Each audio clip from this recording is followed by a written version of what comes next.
پھر ایک صاحب نے کہا تھا خوشاب سے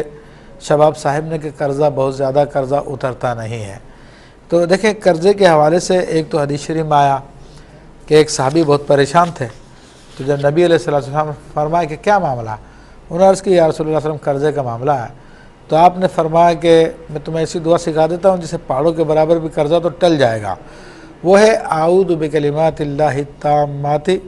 بلکہ اللہم انی اعوذ بک من الہم والحزن واعوذ بک من العجز والکسل واعوذ بک من الجبن والبخل واعوذ بک من غلبۃ الدین وقہر الرجال۔ 10 دفعہ صبح پڑھ لیں، 10 دفعہ شام کو پڑھ لیں۔ اس کے علاوہ بھی قرضے کی ادائیگی کے لیے اسپیشل وظائف ہے، جیسا کہ سورہ آل عمران کی آیت نمبر 26 اور 27 ہے، قل اللہم مالک الملک تؤتی الملک من تشاء۔ یہ آیت طیبہ دونوں آیت، اس کے بعد والی اور اس کے یہ آیت، یہ فجر کی نماز کے بعد 7 مرتبہ پڑھی جائے اور اللہ سے دعا کی جائے۔ اور اس کا ایک دوسرا طریقہ بزرگان دین نے یہ بھی بتایا کہ اگر قرضہ بہت زیادہ ہے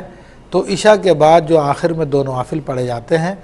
تو ان نوافل میں ہر رکعت میں 10 مرتبہ ان آیات کو پڑھا جائے تو اللہ تعالیٰ قرضہ اتار دے گا۔ جب قرضہ اتر جائے